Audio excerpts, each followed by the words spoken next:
10 to 20 seconds. You are live. Good morning, everyone. Thank you for joining us today in this talk on business survivability and how we can innovate and grow our businesses for these times that we're in, these COVID-related times when a lot of businesses are suffering and facing a lot of challenges just surviving. Today, our guest speaker will be Mr. Tony Otoa from Stanbic Bank, a very brilliant mind. I think you'll really enjoy the conversation with him, and we look forward to getting into the intricacies of what businesses can do, what they have been going through, and how we can thrive in this period and the time to come. A lot of us don't expect things to ever really be exactly the same as they were before this crisis. And so it is a time and an opportunity for us to innovate and improve upon the methods within which we are carrying out our economic activities and other activities as well, including education and the like. So to quickly introduce us, BarefootLaw is an organization that considers itself a provider of legal information. So what we primarily try to do is bring access to justice and the law to all the Ugandans that can get it, to try and ensure that justice can prevail through people's knowledge and being able to act on their rights within the country. We have a project named the Msme Garage, which is fundamentally created to support businesses in the same way, to give them access to the law, and also to help them thrive and develop, which aids people in earning a greater income and also employing others. I would like to welcome Roy now, from one of our partners, who can give an introduction of himself and what they do. And thereafter, we shall have a short discussion where we shall move into the talk by Mr. Tony Otoa. Thank you. Roy? All right. Good morning, ladies and gentlemen. Thank you for joining us. We are glad to be part and to be proponents of this topic in terms of helping businesses or exploring ways in which businesses can adapt and overcome the current environment. As Imuka Access, we are a technology-driven social enterprise that is keen to support the growth and scale of businesses to basically achieve their business potential. Our core has been supporting most of the businesses on investment readiness and connecting to appropriate financing for them to actually grow and scale. I think that is the craft that we have been able to do very well. In line with the current point of discussion, one of the things that we are currently pursuing is supporting businesses to rethink and renovate their models because the trends are changing, the environment is equally changing, the needs, the gaps, and so are the opportunities are also changing. And in such a way, we are actually helping businesses to discover and equally define or redefine where the opportunities and needs are, and to capitalize on this so that they can see a world of possibilities and success, and less of the challenges that equally exist courtesy of this. So we are going to continuously support, and we are here to actually share ideas and thoughts in especially in line with how we can be able to support and help businesses overcome this current scenario. Thank you.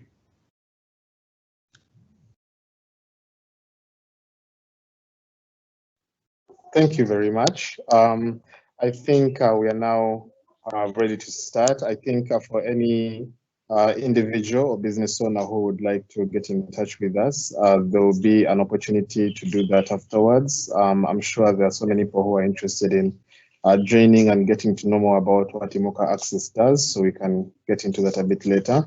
For now, though, allow me to welcome Mr. Otoa. Thank you for joining us, sir.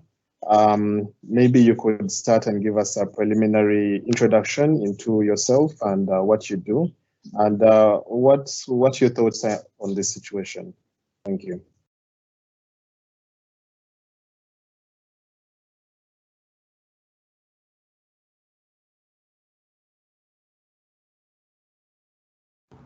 Can you hear me very well? Can you hear me on your side?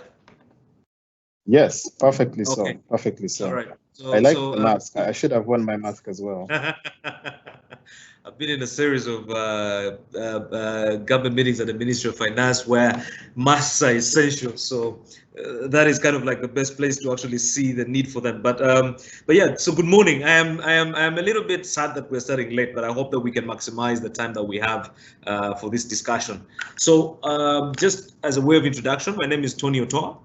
Among many things, I am where I take care of enterprise development at Stanbic Bank, which includes the Business Incubator and Accelerator Program, Business Resilience Program, and in the next week or so, we become a foundation or a subsidiary of the bank. So we're moving away from the bank to become a holding a subsidiary of the holding company, of which I will head. So that is what I do on a daily, but I'm a passionate farmer, an agri entrepreneur, and also, among many things, a lover of life. You know, because these moments, the pandemic moments or the COVID moments, have really taught us how to really value the small things that we've taken for granted, like enjoying your life. You know, some of us have really put this at the back of our minds for a long time, and now we're realizing it's quite important to actually, you know, live your life to the fullest and really see ways in which you can be more supportive and helpful to humanity. So that is a brief introduction of who I am. I'm very excited about the topic, and I don't know if it's okay for me to now proceed with the presentation, but I'm very excited about this topic for many reasons. The first one being, I'm very passionate about SMEs, you know, and again, these comprise of very many businesses in our ecosystem or in our economy as a country. The number of people they employ is quite huge. You know, when you think about how many people are employed in the SME world or the SME space, quite a number of people employed in the same space.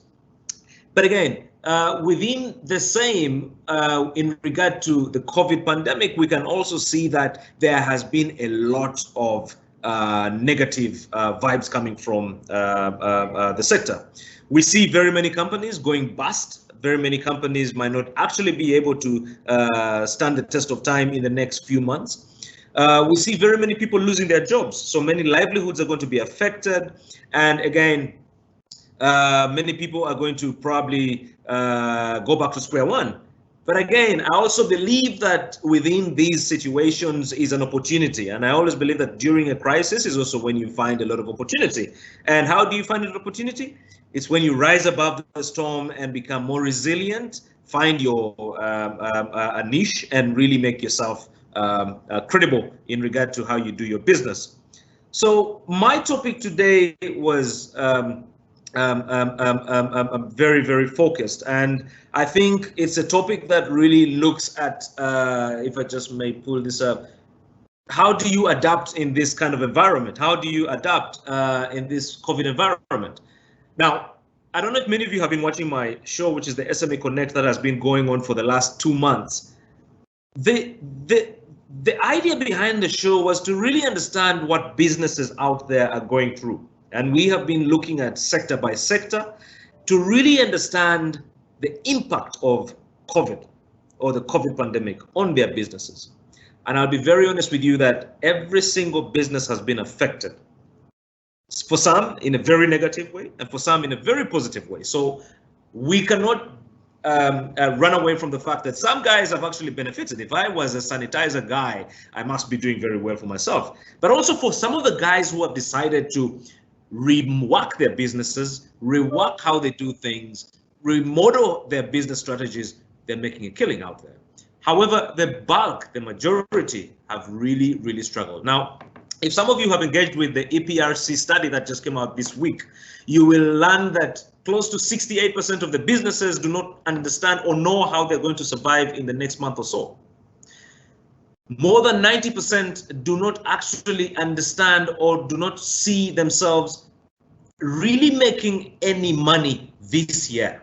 Now, if that is a scenario for your typical businesses, imagine the many businesses in the informal sector that do not actually have very much pegged to them in terms of records like registration and so on and so forth.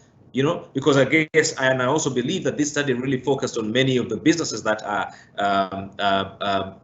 registered and formal. Now, what that means is that very many sectors are going to be affected or are already massively being affected by the pandemic. When we set out a poll or a questionnaire through the business incubator, which I also had, we found out that more than 80% of businesses will actually need support from next week onwards when we reopen the economy for many of them. What that means is that if many of them had not been doing business the right way 3 months ago, 2 months ago, what's going to happen is that it's going to be a massive challenge for them to access financing, which is right now the most important thing. Access to finance is going to be the critical thing. But and I'll just try to make this a little informal. But if you think about it this way, most of the businesses that we have engaged with at the business incubator, when they come into the business incubator, almost 95% of them have no business plans, meaning that they are working ad hoc. Now, if you're looking for financing and you're looking for a way of surviving or increasing on the capacity of your company, or let's say looking for capital, the first person the bank will ask, the first thing that the bank will ask, or any potential funder, and again, when I talk about funding, I always like to look at it from a larger angle, not just the bank, but equity partners, venture capital funds, and so on and so forth. The first thing will be a business plan. Now, if a business is struggling today and it goes into looking for financing in the next week or so without a proper business plan, a proper business strategy, there's going to be a problem. Now, you also know that this situation has altered very many strategies or business plans. Many people who were producing, I engaged with a young man last week on the show. He runs a company called Ecoplastics. Ecoplastics, about 3 months ago, was dealing in recycling of plastics. Today, they are making masks. They are killing it on the masks front. Now, that is a young guy, youthful guy, who decided to do things different, go the other way. But how many businesses have the capacity to think about that and adapt in this kind of environment? So it's quite an interesting situation right now. Now, that's the first situation, cash. And if anything, or if ever before you think businesses will need anything in this time right now, it will be the management of their cash flow. If you can't manage your cash flow as a business in the next coming months, you're going to be hit massively. So the cash flow issue comes in with lifestyles. You know, how are you dealing with your lifestyles? As a business owner, as an entrepreneur, are you still running for the latest number plate because you want to show up? Or are you running your business in a strategic manner that leads to it to survive and be more sustainable until we run out this storm? So cash flow becoming very, very key. But I also think the critical thing that's going to be very important, and that we all have to understand in terms of adapting to this new normal, is resilience, business resilience. You see, this is going to be a testing time for many businesses. If you look at any of the top 100 businesses in the world and you look at how they have gone through times, you will find that many of them went through that time because of being resilient, but not just being resilient, but also government policies that supported them to become so. Let's think about Toyota, Suzuki, Yamaha, Honda. When you think about those companies in Japan, they rise prominently after 1945, when the government deliberately decides to boost them as a way of boosting the Japanese economy. Now, what is the case for Ugandan businesses? And again, I want to put this a lot in context because I prefer to speak about Uganda vis-a-vis speaking about other countries. For Uganda, we might have a challenge and we might need a boost. And for some of you who saw the discussion I was having yesterday on Twitter, it was asking about whether we need a stimulus for businesses, because adapting to this new phase is a shock. If I talked to any of you lawyers 3-4 months ago about having a talk like this, you would have probably said, oh yeah, we're going to organize a meeting room and we're going to call people and invite people to come and sit in a meeting room, and but look, we're meeting over Zoom, which was not really thought of 3 months ago by any one of us. So this for me is just an indication that you have to be resilient to understand that the times are going to change, and actually times are not going to change, but they have probably already changed, and that is what we need to appreciate. But I think for any business, the first thing is going to be, what is the major driver of your business, right? So if you've been doing so many things, I think if you think about the Franklin Covey strategy of the 4 disciplines of execution, you might have to narrow down your strategy as a way of riding out this storm. Right now, it is important for you to understand that you might not be able to do everything. So again, your revenue streams. About a month ago, I spoke with Bitature, and for that 1 hour, we were discussing how his industry was being hit. You need to understand that he runs the Protea hotels, which 3 months ago or around Christmas time had amazing capacity. Today, zero capacity. What that means is that all the overhead costs, which are pretty much over 500 million, have to be strategically organized for him to be able to run that enterprise in a more sustainable manner over the next coming months. But most important of all is understanding that by having other revenue streams, he can shock absorb what's happening from the angle of Protea not making money. But think about it this way. How many entrepreneurs think like that? Or how many entrepreneurs have different revenue streams where they can actually, or they can plan in the next coming months or year to shock absorb all of this? Now, I would want to call this the inconvenient truth. And again, I think I'm speaking to lawyers who understand that it's always important to tell the truth sometimes, unless you're trying to make money off a case that you don't understand. But there is going to be a period or a lag which is going to have to come. And this is the inconvenient truth. If you remember the financial crisis in 2008, where the markets went down all over the world, there was a lag which lasted about 2 years.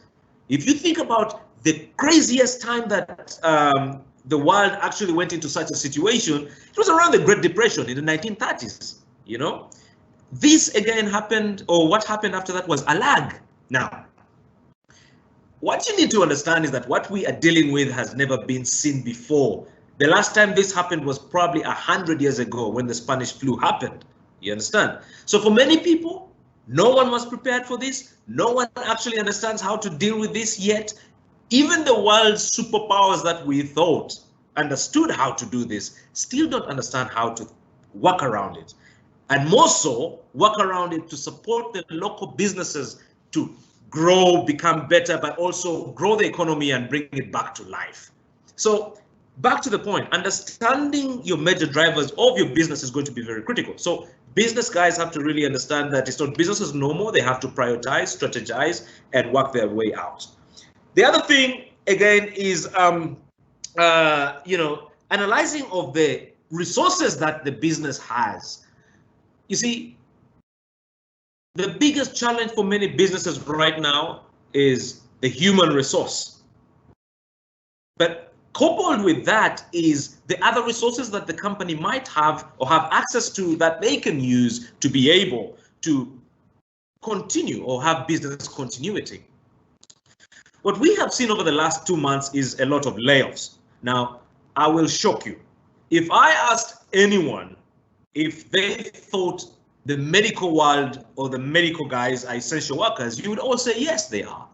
But I will also tell you that the medical world has had a lot of shocks over the last month. Hospitals like SARS Clinic, which if any of you had visited 3 months ago, would take you a long while to see a doctor. As of today, they've had to lay off more than 50% of their staff. But what does it show us? This shows us that the need to manage resources is going to be very critical for business survival. Working or going lean might be the new way to go. You know, I mean, do you have to operate in a multifaceted manner, or do you have to go lean and have small interfaces that can actually make you survive over a long period of time, especially an uncertain time, because nobody knows how this might pan out.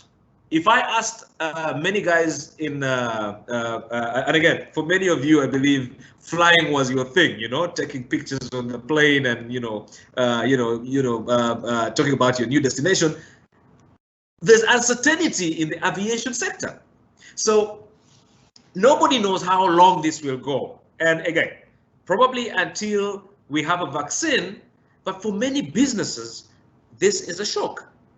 Yesterday on the SME Connect, I had an interaction with James Biaruhanga and Anita Barrow. Now, James Biaruhanga is one of the directors behind Blankets and Wine, one of the popular events around town. And Anita Barrow is an interesting fashion designer. These guys have been hit massively. You can imagine Blankets and Wine's entertainment calendar was supposed to start in April. When did we have a lockdown? In March. You know, what this means is that all of his stuff, the DJs, I mean, you can imagine the myriad or the ecosystem that he works around have no opportunity, no visibility. For Anita, the introduction of scientific weddings has made it very impossible for her to deal.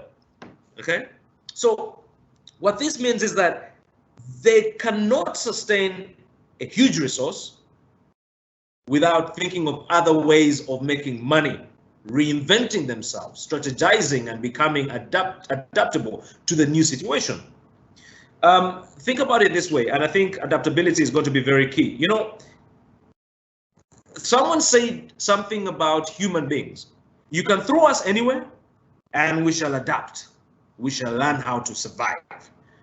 But until we have this in our minds, because it's a paradigm shift as well that is involved. Until we have this in our minds and we say, I am not going to sit back and wait for this situation to get out, but how can I use this situation to ride my business out of this? Then we shall start seeing positive changes. I just spoke about the young guy called Frank, who started a mask making industry. A mask making line. Frank sells over 5,000 genuine masks. Even before the president made that speech this week, Frank was already making money. He has moved away from plastics into making masks. That is the mindset of an entrepreneur that has to be reignited. Okay? That has to be reignited. But most important of all is also understanding and feeling the mood. What do people really need right now? Health has become important. Why probably is SARS Clinic empty? Why are many hospitals empty? People probably, and again, the silver lining for me for COVID is that people have learned that it's important to be healthy. Okay? People are jogging more than ever. Where I live every morning and evening, everyone is on the streets. This wasn't the case 4 months ago. So that's a silver lining. So you can branch into health foods and health diets and all of these things. But again, agriculture becomes crucial. Now, many a time we have thought of agriculture as a farming thing, dirty and all of that, and brings in little money. But I'll tell you something. Agribusiness is the way to go. Dealing with the farmer up to, say, the farmer brings it to farm gate. Agribusiness begins from farm gate to the final consumer. More than ever before, we have seen e-commerce taking over. Now, businesses have to engage with e-commerce. Agriculture is going to grow massively because e-commerce has provided a platform for Tony Otoa to sit at his home and just simply text Mama Mboga in Nakasero market or wherever market, and my border guy will immediately deliver everything fresh. I do not have to travel all the way to interact with people where I could get compromised in terms of the health situation, but I can actually access very amazing products in terms of that. So businesses will have to adapt. What is it that is making sense right now that you can actually jump in and make money? I know of a friend of mine who 2 years ago was dealing in general stuff. Today, he is doing sanitizers.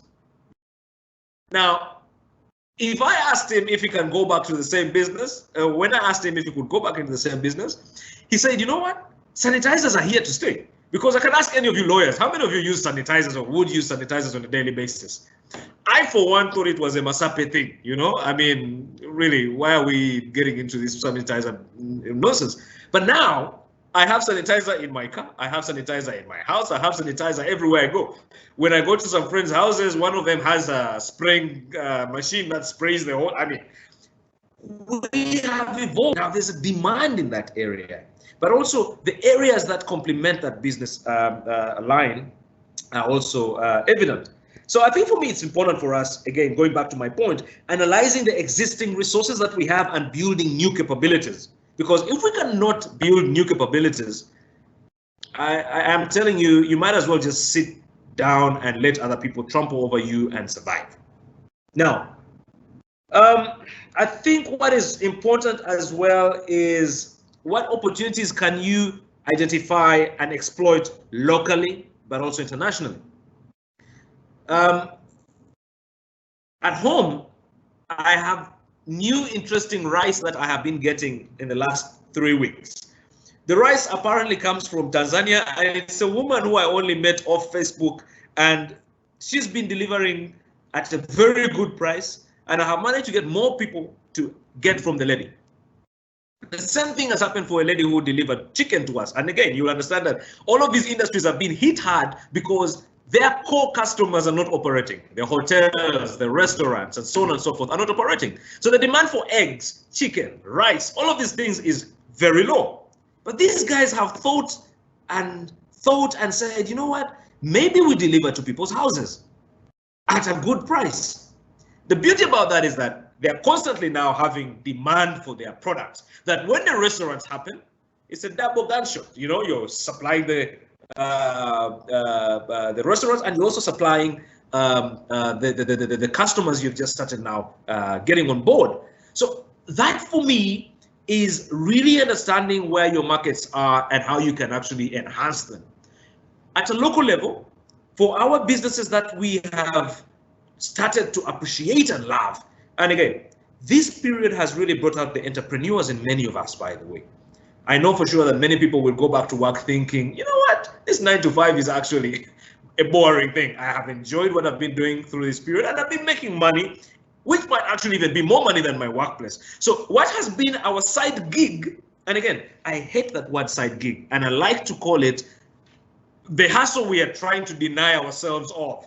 Because you see, the more emphasis you put on the thing that you love, the more you appreciate and put more time into it, and the effects of that are visible. We have gotten accustomed as youth to have a 9 to 5 because, you know, it's nice to, you know, when what I always call a snobbish question, where do you work? What do you do? I find it so snobbish, but we have accustomed to love that when we are pitching ourselves to people, we forget to pitch about our side gigs, which in my opinion, should be the first emphasis. I would rather say, my name is Tony Otoa and I'm an agri-entrepreneur. This is what I do. But like I also began this conversation in a snobbish way, I said what I do on a 9 to 5. But I think the entrepreneur in us has kind of come out. The last 2 months, I've tested many people and shown that there's a lot that is possible. Capabilities have shown up. What this means now is that we need to be able to go a notch lower and find the market that can take in whatever we are passionate about. Begin with your friends. Begin with your community. There are guys around my home who are now selling me things, and I keep wondering why they had never spoken to me before. COVID has made us come together in our small world, you know, in a much unprecedented manner that sometimes I actually thank God for COVID, you know, because COVID has humbled many of us. COVID has made us realize probably we've been living a fancy life, a life that we cannot sustain in terms of personal lifestyle, but also business lifestyle. We have also been on a constant, you know, constant flow. No one has stopped to think, analyze, decide. All right. So even for businesses, you know, just because Mama Akelo has a business stall somewhere, Opi also wants to set up a business stall somewhere, doing the same thing that Mama Akelo is doing without understanding why he's doing it, whether the market is actually there, not understanding that her market is probably her friends. You know, the business is just to showcase what she does. And what happens to him? He's losing out. So again, this has offered us an opportunity to slow down. Slow down in a manner where we can understand, analyze, and adapt. Because you see, for me to be able to adapt, like right now, this is the craziest my hair has been in years. I've had to adapt to this situation where first it has to be a personal learning phase. Are you doing the right thing? Over the years, have you been doing the right thing? Does it work? Is it making sense? Then work backwards. And I always say one thing for businesses, you know, a lot of the time we jump into businesses without understanding what we're going in for. And again, I talked about business plans, if you remember at the beginning. People jump into business plans for one thing. People jump into business for one thing. One, oh, John is doing it very well in timber. I'm also going to jump into timber. I think there's money in timber. What they are forgetting is that probably John has a business plan. John has a way and strategy for doing his business. Now, the reason why I'm saying this is if you fail to understand the end, whatever you're doing from the beginning doesn't make sense. I don't know if you're very well aware with Steve Jobs' quote where he said, for him, everything he did, whatever thing he invented, it was about the customer experience. What does the customer want? The customer wants a simple iPad, a simple phone where he doesn't have to scroll and go through all of these things. You know what happened? By doing that, he managed to have the customer enjoy the experience, and boom, today Apple is one of the companies in the world, or one of the companies in the world that has, you know, a crazy following. Think about Nokia. Remember what the Nokia executive said when Nokia fell? He was asked what happened. In a teary manner, he said, you know what? We just never did anything. The mentality that things will be okay and the same because you're on top should go away. And COVID is teaching us that. The moment we adapt and remove that mentality of we are on top of things and understand that things are now going to change. And again, for business guys, things are going to change. I was talking to an MTN executive who told me that right now, more than ever, data is being used. So the usage of data is high. You guys in your homes are using data right now. So mobile calling has gone down. But let me tell you something interesting as well. They make more money off mobile calling than data. And my father in Lira, by the way, I must tell you, has learned how to WhatsApp call. So we WhatsApp call, meaning he's saving money off not using or buying airtime. So you understand now how MTN as well has to think about changing their strategy. You know, how can they support or make money off data more than voice calls like they used to do? So guys, I'll be very honest with you. The inconvenient truth is we are going through a new normal. The new normal necessitates us to adapt, to change, to think different, but more so to really work around being leaders in whatever field we are. Now, I must say, in very much of a way, BarefootLaw, in my opinion, was a new normal in the way law and the legal world in Uganda, in Africa, was actually doing business. You went out of your way not to think about money, but to think about your customer first.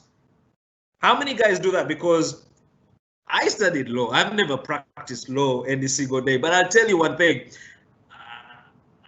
It's always the nice, flashy lifestyle. But look at the impact that you are having on the population, and look at how much impact you are actually going to have on the population during or post-COVID. That for me is already seeing you as a visionary, a leader, a maverick in your world. And that is the kind of thinking that a lot of business leaders will have to take in as we're moving into this next phase. But probably just to end this, and again, I'm sorry I didn't do a presentation because I really like to speak, because presentations, in my opinion, make you glued to them and they're a little bit boring. I just wanted to end by saying it's important for us to also think about navigating future businesses or business lines that we can engage in. Thinking that what you have been doing is the best way to go might not be the thing. We might have to, or you might have to think about new strategies to change your business or to change your business alignment. And for me, if you can do that soon, or the sooner you can do that, the better. Because trust me, in our world full of copycats, it's only the guys at the forefront who make a killing. Now, I will end by telling the story of, or talking about the story of Coca-Cola and Riam Cola. Remember when Riam Cola came into the market? Oh my God. Everyone was like, there's this nice, it's like Coca-Cola. It has all products like the Coca-Cola line. And Coca-Cola was scared about this situation. But you see, quality is quality.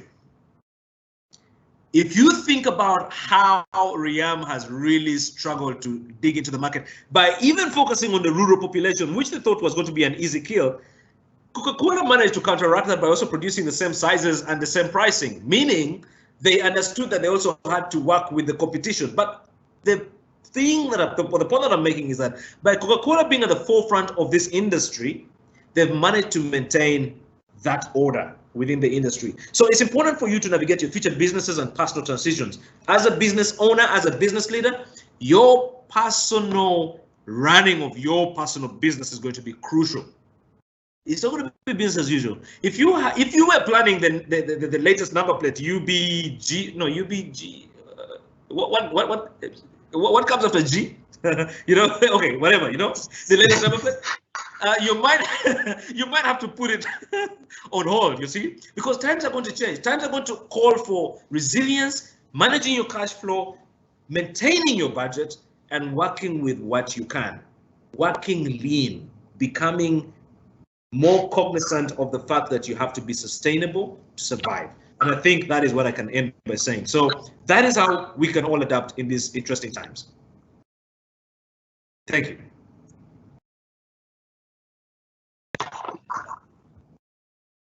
Thank you very much, Tony Otoa. Great deal of experience, and yeah, you actually touched everything that the businesses out there have been asking us. And yeah, this Robert, time you're muted. Robert, you're muted. Unmute.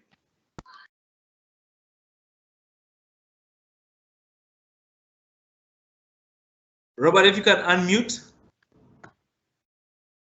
Yes. Yes. Unmute. Thank you very much, Tony.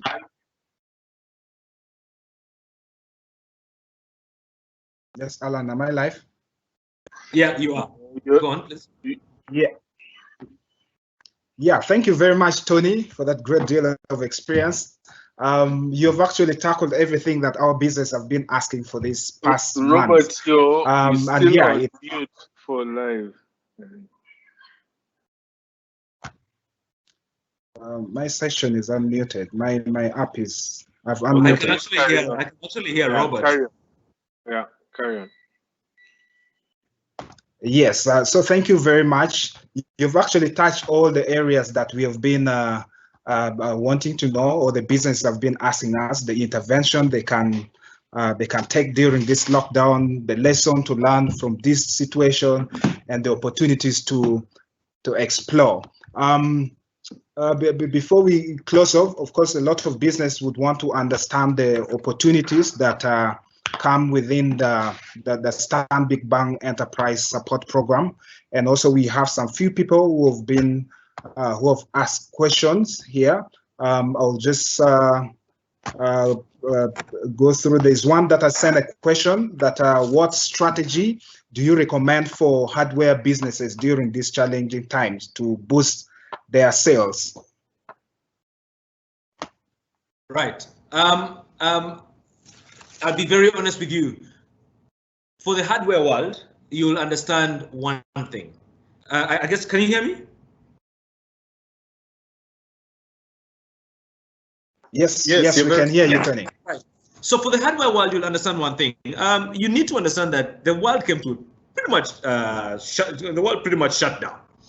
Because of that, not so much was actually being procured from the hardware shops, or the construction sector had actually gone mute. But now things are starting to move.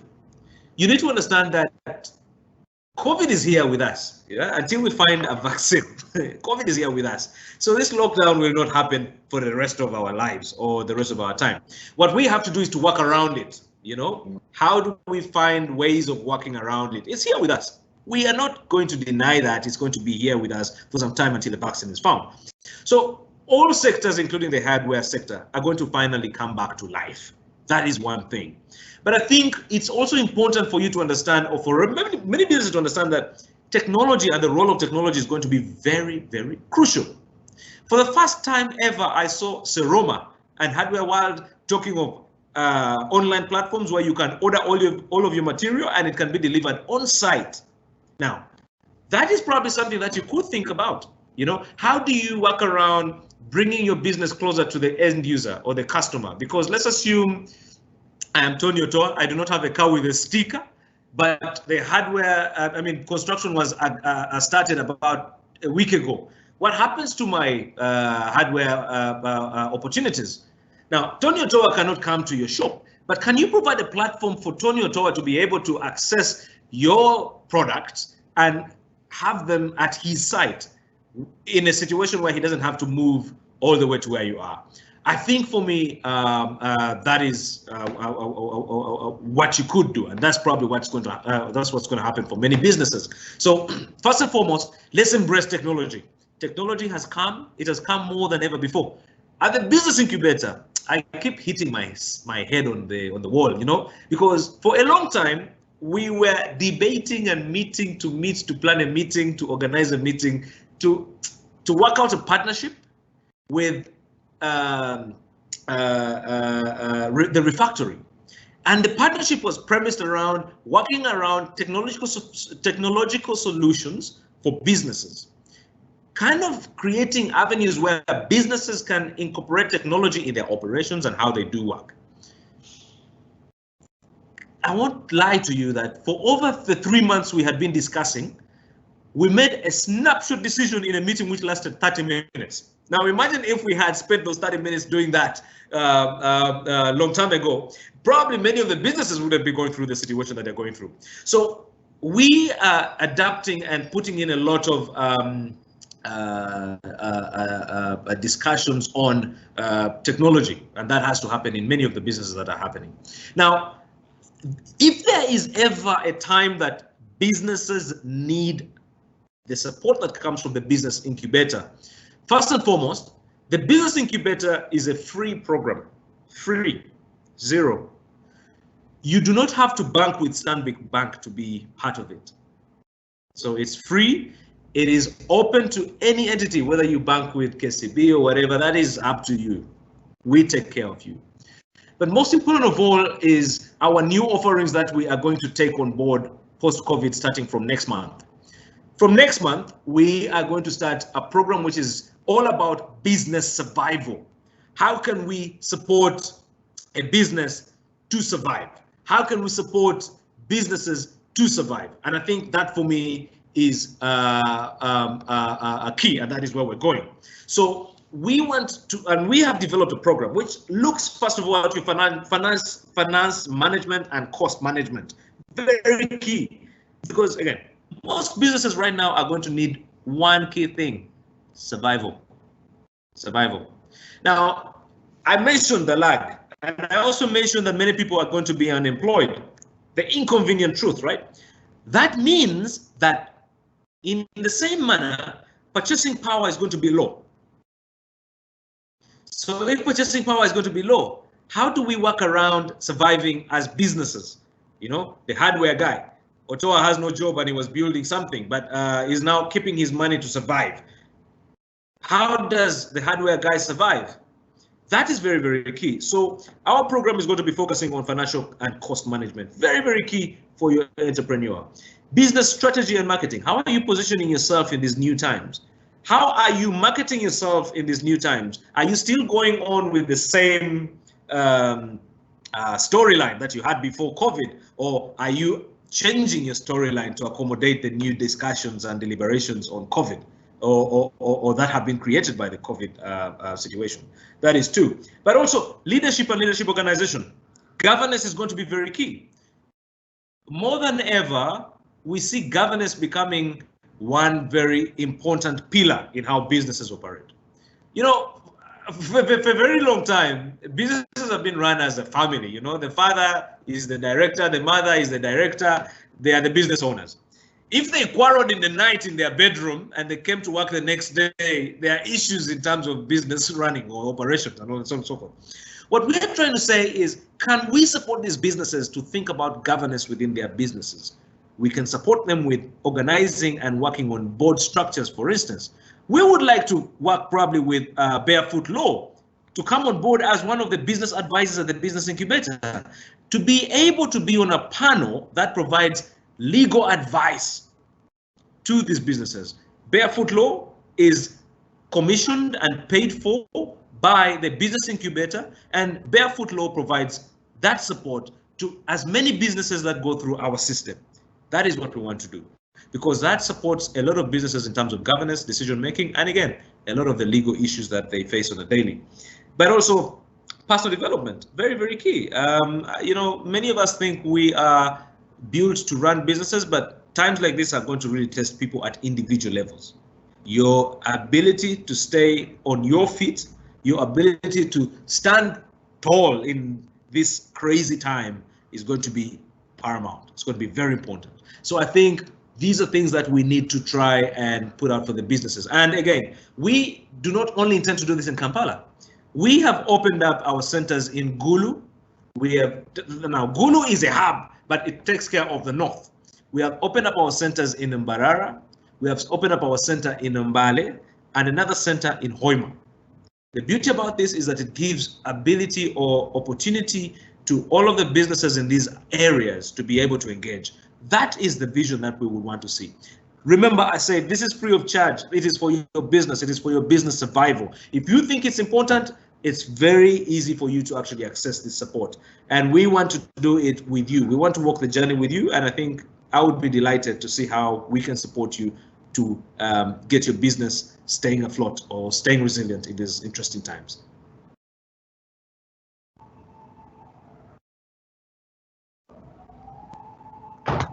Thank you very much, Tony, for that wonderful answer. We also have, we have a lot of businesses that, businesses that do not have access to online, or they're not tech-based in a way, like the leisure business. We have a question coming in from one of our business that, thanks, Tony, how can non-businesses like the leisure businesses strategize for the new normal, since their services are under lots of restrictions currently, and even after lockdown, of course, people may reduce social places for a while. Yeah. Yes. Yeah. First of all, I'll encourage you to go to our YouTube channel. It's called SME Connect. You will see a very interesting discussion we had yesterday with James Biaruhanga, who runs House of DJs, Shisha Nyama, and all of these entertainment things that have been going on. You will see how he's kind of adapting. But again, back to technology, because what he has decided to do in the leisure business for him is, how do you get the entertainment from people's, from wherever into people's living rooms, into people's lives and people's households? I think many of you have been seeing the recent TV battles, NBS and NTV and so on and so forth. They have brought the disco into our living rooms. I was talking to some friends who say even when things come back to normal, they might take a long time to get back into a bar to enjoy themselves. So house parties are going to probably become the new normal.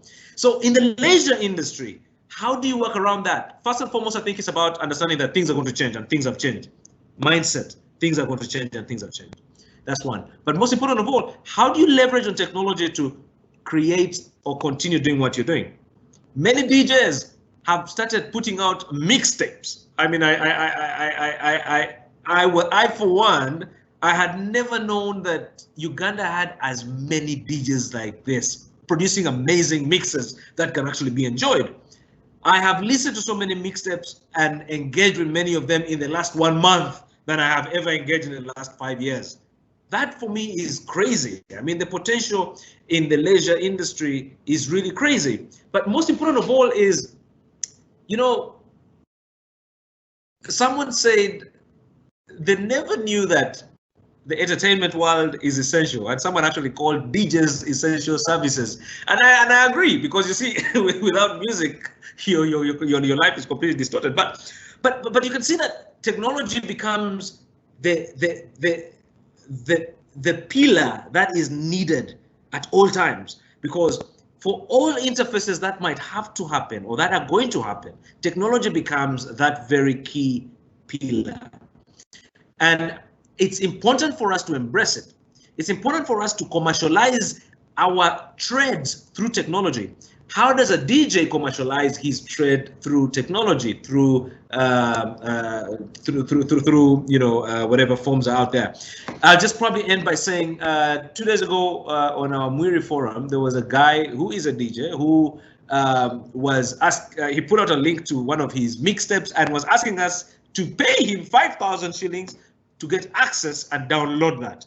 That for me is innovative, because the man is not doing any business anymore in any disco or any club. But if he has about 50 people paying 5,000 shillings for that, that is some money that he can put in his pocket.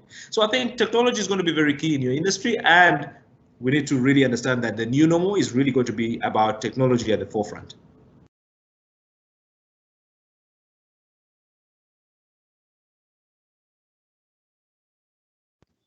Yes, thank you, Tony. We are wrapping up. Our time seems to be running up. We are left with about 6 minutes, but we have a lot of questions pouring in. I'll just take maybe 2 more, then we see how we can wrap it up. I have Chika from Gulu that's asking a question, talking about coexisting with COVID. What is the best strategy to do deliveries to clients who are in long distances that are offering? Let me just get the full question. Long distance that are okay. This question is around what is the best mode of deliveries if you're doing business and you want to save costs, transport costs. Yes. Mm-hmm. Okay, you know what is interesting, and this is something actually I read about yesterday. I found it very interesting, especially when it comes to delivery for rural communities, you know. So this model is quite interesting. How do you have deliveries of that kind? There's a model which benchmarks off agents. Let's say my village in Lira, right? Let's say my village in Lira is Ogur. In Ogur sub-county, I have 5 agents. Now, these agents work for a transport entity which transports items, let's say from Kampala. It doesn't have to be from one service provider or producer, but from different producers. And this is actually happening in Kenya. It has been tested over the last 2 months. It is working effectively. What happens is that, again, online platforms, or, you know, you can call and make an order for whatever you want. Let's say Tony Otoa is in Ogur and he wants to get a pump for his a pump to spray on his farm, and he also needs to get some agro inputs. I will put through my request through a platform. Let it be a phone call or a mobile platform. It will go to whichever industry produces that. okay? And I'll be able to purchase it at the factory price, which is actually amazing because it cuts costs or cuts corners from the middleman. This company will be able to pick all of those on scheduled dates, like say Monday, Wednesday, Friday, bring it to Lira. Then from Lira, the smaller guys will then distribute to the different agents in the different sub-counties. Within 2 days, I have my product. I think for me, that is one of the most efficient ways that is happening out there, ways in which we are innovating, but in a localized manner to take care of the local guy, the end guy, the guy in the village. Now, if that can work in the village, why can't it work in town where we have seen Jumia do a massive job, or Safe Border? You know, someone was actually saying that if Safe Border and Jumia do not actually break even or make so much money in the next month, then they'll probably misuse this crazy opportunity.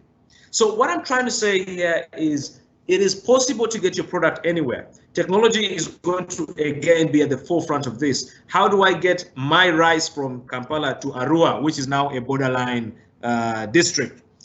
That model can work very efficiently, but it's all about getting to make it work, or understanding how it's working. It's working in Kenya. I just wrote about it yesterday. And trust me, the effects of that, in 2 to 4 days, your delivery is made. Now, that's for me very efficient. If you can plan in advance for what you need or what your client needs and have it like done in that way, it's easily delivered. eBay uses the same model in the UK. Amazon and all of these guys, they will give you lead times for when your delivery will be made. Very easy. But the thing is, we have not been embracing technology. We have just been thinking, oh, you know, when a guy orders, you know, you call, hey, are you going to Kampala? On which bus? Oh, okay. Now you put for me on the bus and bring it. Okay, buses have been on hold. What happens now? You understand?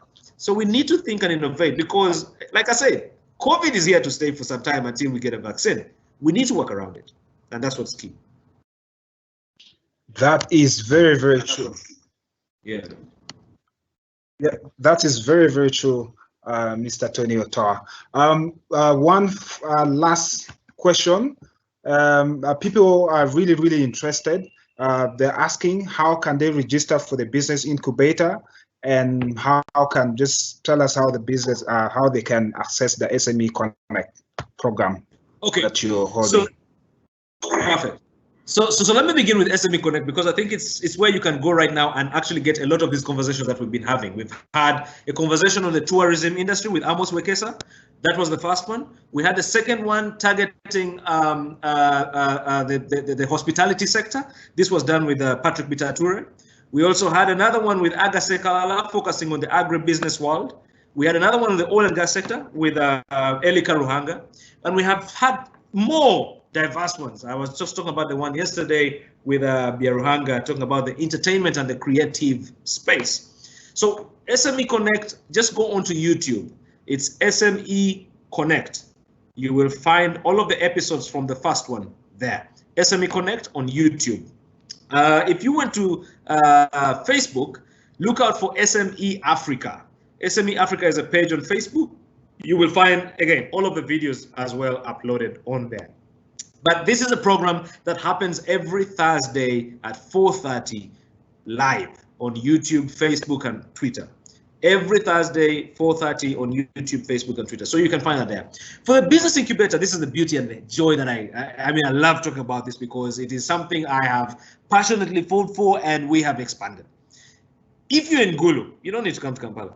We have a better program for you in Gulu to suit your movements and your needs. So we are in Gulu, and if you just walked into the Stanbic branch, we can give you all the details there, or just walk into any Stanbic branch, you can get the details there. But you can also email me, right? And I can share with you the registration details, and you register immediately. Our next intake is in the next month. So you have a whole month to be able to register. So Gulu, go to the branch, get that. But if you're in any other district in the north, email me and I'll be able to share that, and I will share my email.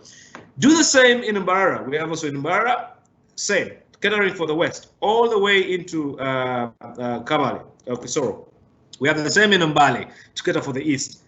And for agriculture, because I am passionate about agriculture, I was biased by setting up one in Hoima, which focuses on agribusiness. The beauty about that is that agriculture is the future, and COVID has really shown us that. You know, all businesses came to a standstill, but agriculture kept on surviving and booming. You know, my market lady is more of a queen to me than my guy who probably comes to me to sell to me a pair of shoes. You know, so we've actually seen that agriculture has become very, very key. So we also have a lot of packages and trainings in that regard. So I would encourage you to come on board. We have brought on new partners like the UNDP. We have brought on GIZ. We've brought on Masico, and these are all free opportunities for many of you, especially the youth out there, to really take on.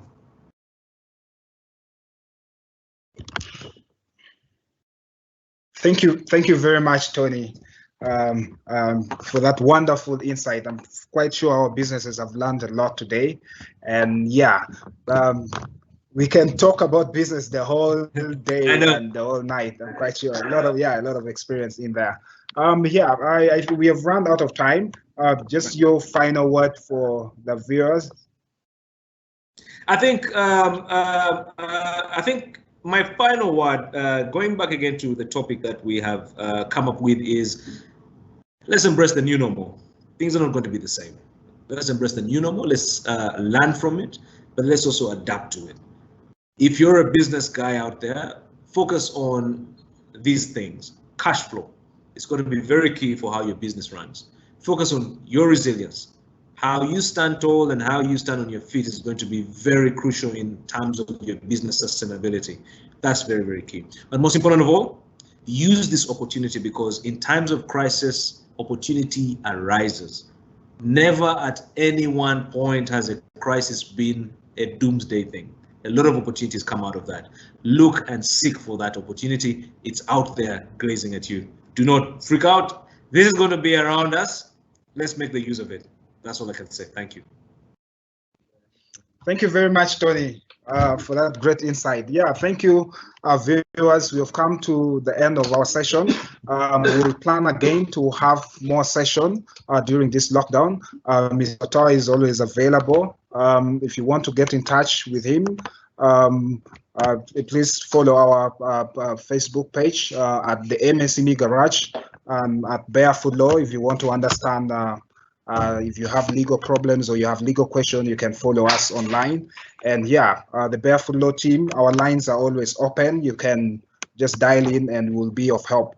Thank you very much, Roy, for also joining this session. Muka Access, our co-partners in organizing this session. Mr. Otoa will definitely want to have another session with you very soon.